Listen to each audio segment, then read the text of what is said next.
यूरोपीय ममालिक आज अपने माजी के मौक़िफ़ का खमियाजा भुगत रहे हैं। ईरानी वज़ीर ख़ारिजा अब्बास अराग़ची की यूरोप पर तनकीद। कहा, अमरीका ने ईरान के साथ जौहरी मुआहदे की खिलाफ वर्जी की तो यूरोप ने अमेरिका का साथ दिया, लेकिन अब अमरीका ने यूरोपीय यूनियन के साथ महज 6 माह पुराने मुआहदे की खिलाफ वर्जी की तो यूरोपीय कमीशन की सदर बोली, सियासत हो या कारोबार, मुआहदा तो मुआहदा होता है। यूरोप को अपने मुनाफिकाना रवैये का खमियाजा भुगतना पड़ रहा है।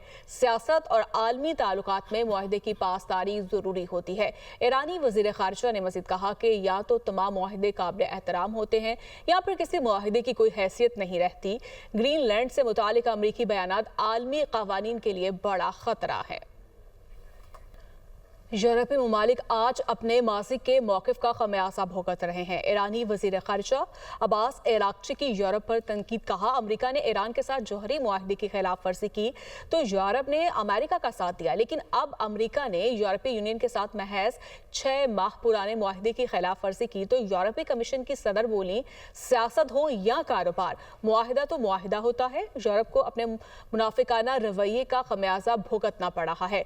सियासत और आलमी ताल्लुकात में मुआहदे की पासदारी जरूरी होती है। ईरानी वज़ीर ख़ारिजा ने मज़ीद कहा कि या तो तमाम मुआहदे काबिल एहतराम होते हैं या फिर किसी मुआहदे की कोई हैसियत नहीं रहती।